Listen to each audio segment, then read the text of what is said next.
L'art de vivre à la française, le goût français, ce sont des valeurs sûres et anciennes qu'il ne faut pas oublier, et on s'émerveille autant devant un tableau que devant une pièce de porcelaine, et je vais vous le prouver.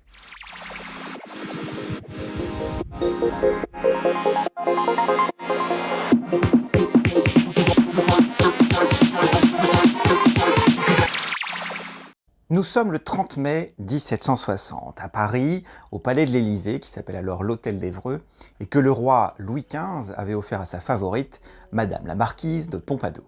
Bien que depuis quelques années, elle joue davantage le rôle d'amie, de confident, de conseillère du roi, que celui de courtisane. Cet hôtel particulier, c'est une sorte de refuge pour elle, au cas où elle serait dans l'obligation de quitter Versailles, même si ce n'est pas forcément un endroit très sûr pour elle, étant donné que les Parisiens ne l'appréciaient pas trop, l'accusaient de quantité de choses, y compris de faire trop de dépenses sur les comptes de l'État. Toujours est-il que cette demeure était une sorte de laboratoire de l'art de vivre à la française et de la mode.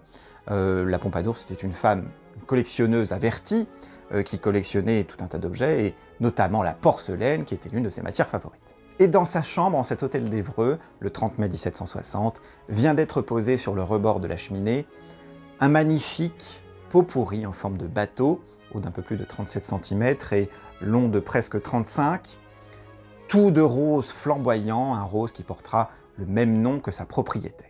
Cet objet en porcelaine tendre provenait de la manufacture royale de porcelaine de Sèvres, dont elle était la protectrice. Les plus grands artistes ont collaboré sur celui-ci, Duplessis pour cette forme si fantasque et particulière, et Dodin pour cette peinture si exotique et caractéristique. Et en fait, il s'agissait d'un ensemble. Ce bateau conservé au musée du Louvre était encadré d'une paire de pot-pourris fontaines, conservés au Getty Museum de Los Angeles, et de deux pot-pourris girandoles, dont on ignore où ils se trouvent. Alors j'imagine que s'ils n'ont pas été cassés, ils ont pu être donnés à quelqu'un de proche de la marquise, ou bien tout simplement ils ont été vendus après son décès. Donc, chasseur de trésors, cette quête est pour vous, et je vous conseille de contrôler l'inventaire après décès de la marquise en 1764.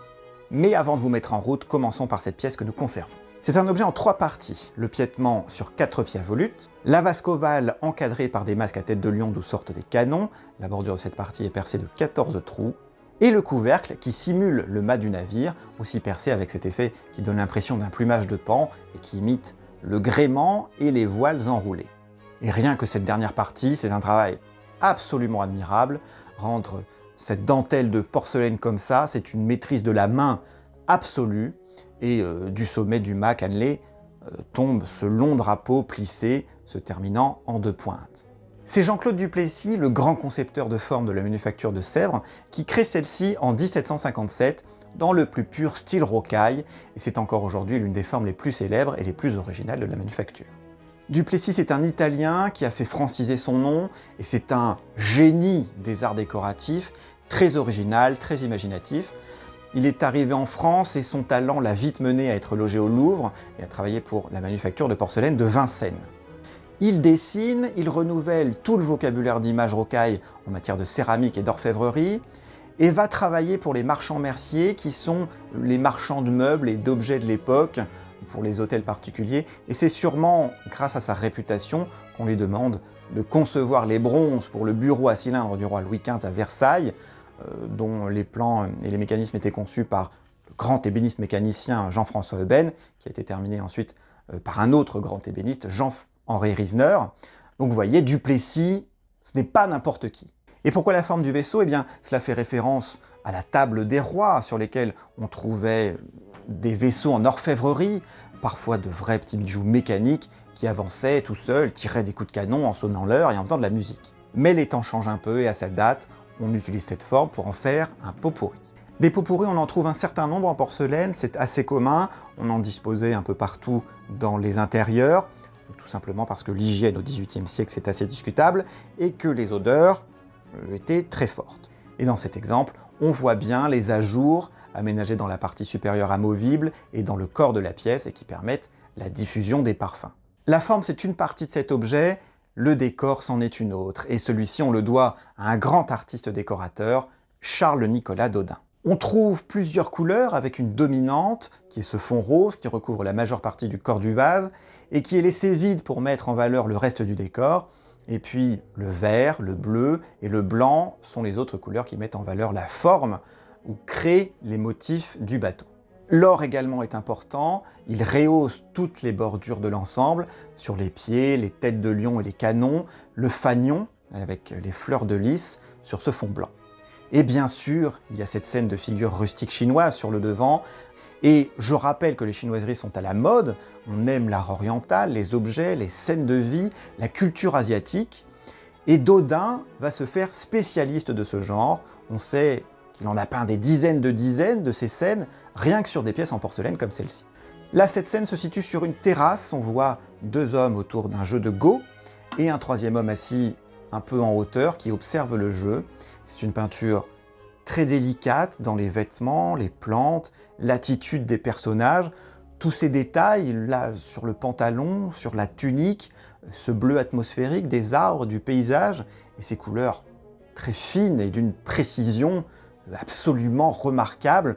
Dodin a un talent absolument exceptionnel là aussi. Et au dos, la réserve blanche est peinte de fleurs, et comme sur la scène de chinoiserie, elle est encadrée de ce motif de palme verte aux bordures relevées d'or, appliquées en épaisseur. Oh, il ne faut pas oublier la marque, bien sûr, donc peinte en bleu en dessous de l'objet, donc c'est la marque d'usine, le monogramme royal constitué des L croisées et qui indique qu'il s'agit bien d'une pièce faite à la Manufacture royale de porcelaine de Sèvres. Et au centre de ce monogramme se trouve normalement une lettre date, donc qui indique l'année de production, commençant par le A pour l'année 1753, B 1754, etc., jusqu'en 1793 avec la double lettre PP, mais on saute le W parce que ça se confondrait trop avec un V. Voilà pour nos deux artistes, leur maîtrise, leur génie, leur art. Mais enfin, on ne les fait pas travailler sur de la pâte à modeler, c'est de la porcelaine. Et pour la porcelaine de Sèvres, on parle d'une porcelaine à pâte tendre qu'il va falloir distinguer de la porcelaine à pâte dure. La vraie porcelaine, c'est la porcelaine à pâte dure, donc, qui est une substance constituée de 25% d'argile, évidemment, de 25% de feldspath, de 25% de quartz, et surtout de 25% de kaolin, donc qui est cette substance qui donne cet effet blanc et translucide. Après façonnage et première cuisson à environ 1200 degrés, on obtient ce qu'on appelle un biscuit. On pose ensuite l'émail et on recuit pour que le tout vitrifie. Ensuite, on décore, on cuit une troisième fois pour fixer ce décor. Donc c'est le principe de la céramique asiatique. Et on a tellement cherché à partir de ce qu'on connaissait déjà, c'est-à-dire la faïence, qu'on a mené cette faïence à un tel degré de maîtrise qu'elle ressemblait presque parfaitement à la porcelaine. Et c'est de ces recherches, de ces expériences depuis le XVIIe siècle, qu'est née la pâte tendre. Et donc cette pâte tendre qui est en fait un mélange d'argile, bien sûr, et de ce qu'on appelle la frite, qui est en fait du verre pilé. Du verre pilé parce qu'on a cru que la transparence caractéristique de la porcelaine asiatique était due forcément au verre. Donc on a fait un rapprochement entre les deux matières. Sauf que ce mélange supporte nettement moins bien les cuissons successives et est beaucoup plus fragile. Or, quand on casse une pièce, ça commence vite à coûter de l'argent. Et en plus, on est obligé de tester tout ce qu'on peut pour pouvoir faire varier la palette de couleurs, parce que c'est ça qui va devenir important en France. Et pour réussir à faire ce rose, c'est 20 ans, 50 ans de recherche, c'est des centaines de milliers de sous de perdus pour des pièces cassées, brûlées, ratées. Et regardez-la bien, cette pièce, les percées dans le couvercle, elles sont toutes parfaites, sans une seule fêlure, le fanion en haut du mât, la finesse de sa bordure virevoltante, même Duplessis a dû en péter avant de réussir des exemplaires parfaits. Ce sont des pièces d'exception, pour des personnes d'exception, et de ce modèle aujourd'hui, il n'en reste que 9 exemplaires connus, produits par la Manufacture de Sèvres entre 1757 et 1764, 9 vaisseaux, des corps différents, 9 vaisseaux dispersés dans les plus grandes collections internationales. Alors toutes ces pièces n'ont pas appartenu à la Pompadour, non. Pour la Pompadour, on réserve la pièce la plus parfaite, la plus fraîche, la plus féminine. Après tout, elle est la grande mécène de la Manufacture royale de Sèvres. Bon, elle n'engage pas ses propres fonds dans la manufacture, elle va plutôt amener des grands financiers comme le prince de Condé ou le duc d'Orléans à acheter, puis le roi à protéger celle-ci. Parce que si vous voulez, la porcelaine c'est un peu le sommet de la pyramide en matière de collection. C'est-à-dire que vous pouvez collectionner tout ce que vous voulez, les tableaux, les tapisseries, bon ça s'accroche au mur, les sculptures, bon, c'est un peu plus lourd, c'est fait pour des places ou des jardins, l'orfèvrerie, les bijoux, ça coûte un peu plus cher, et puis ça peut vite passer de mode, et puis on s'en sert, hein, comme les meubles ou les livres. Mais en intérieur, ce qui va faire de vous quelqu'un, un personnage, un collectionneur, un amateur raffiné, civilisé, au-dessus de la plèbe, c'est la porcelaine, et c'est comme ça partout en Europe, et ce depuis le Moyen-Âge.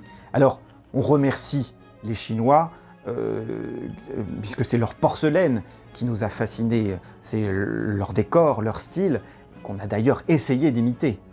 Alors, on a trouvé en fait en Europe la recette de la porcelaine, c'était en 1575, à côté de Florence, la manufacture de Comme Ier de Médicis.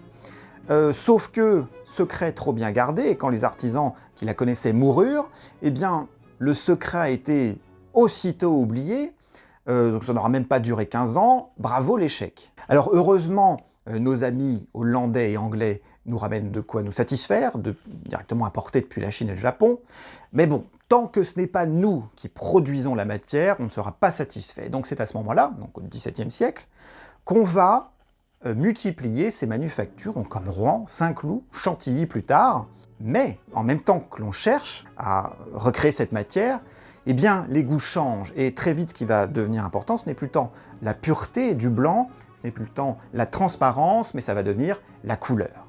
Et on arrive au XVIIIe siècle, et là qu'est-ce qu'on apprend?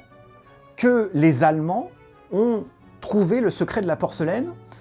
Donc c'est la manufacture de Meissen, à côté de Dresde, qui concrétise la porcelaine dure en 1709, donc grâce à la découverte de gisements de kaolin juste à côté. Et du coup, ils nous exportent leur porcelaine, donc dès les années 1730. Et pas que chez nous d'ailleurs, on ne trouve plus que ça en Europe.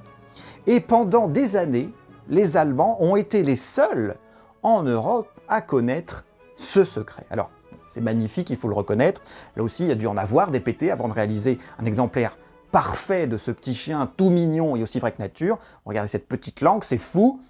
Bon, action, réaction, et la manufacture de porcelaine de Vincennes va obtenir en 1745 un privilège, donc avec une lettre du roi, et maintenant leur but, ça va être de dépasser cette manufacture allemande de Meissen.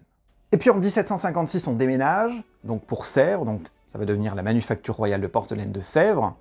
Alors on essaie de concurrencer les Allemands comme on peut, on met nos plus grands artistes sur le coup, donc François Boucher, Étienne Maurice Falconet, mais les Allemands font des trucs absolument incomparables. Ah si, nous on a trouvé le rose en 1757, on a réussi à faire ce rose Pompadour, donc c'est le rose de notre pot pourri, puis le bleu aussi, on est assez expert en bleu, donc le bleu céleste, le bleu de Sèvres, voilà, ça c'est quand même notre spécialité. Et puis c'est la guerre, donc 1756-1763, la guerre de 7 ans, qui provoque le déclin de la manufacture de Meissen au profit de la France, donc, et enfin, en 1768-1770, Sèvres perce à son tour le secret de la porcelaine à pâte dure, parce que nous aussi on a trouvé du kaolin, vive le Limousin, mais à ce moment-là ça n'a plus aucune importance, parce que grâce à la pâte tendre, on a réussi à faire varier la palette de couleurs, et à ce moment-là, ce qui est important, c'est la mode des formes et des décors. Bon alors on va utiliser la pâte dure en même temps que la pâte tendre, parce que ça reste une découverte importante, mais c'est surtout à partir de 1800 qu'on n'utilise quasiment plus que la pâte dure et qu'on fait de la vraie porcelaine, mais la porcelaine 19e siècle, c'est un autre sujet. Mais avec tout ça, vous comprenez où on en est avec la porcelaine française du 18e siècle. Ce vaisseau, c'est l'exemple le plus remarquable de notre production au cours de ce siècle. Cette pièce, elle évoque l'histoire d'une matière, depuis la Chine jusqu'à l'Europe, nos techniques pour essayer de tricher, parce que quand on n'a pas la technique, on a quand même des idées et des ressources intellectuelles. C'est l'histoire de la naissance de la manufacture de Sèvres en 1756, l'histoire du goût de la Pompadour, de Louis XV, l'histoire de la rocaille avec Dodin et Duplessis, l'histoire de l'art de vivre en France au XVIIIe siècle. Et pour tout cela, la porcelaine, c'est encore très collectionnée, très recherchée aujourd'hui. Mais du coup, c'est aussi la cible des faussaires, parce qu'il y a de l'argent à se faire. Et donc il faut faire attention. Bon là, c'est une pièce de musée, mais il ne faut pas toujours se fier aux marques. Le diable est dans les détails. Néanmoins, je vous souhaite, bien sûr, d'avoir une telle pièce chez vous.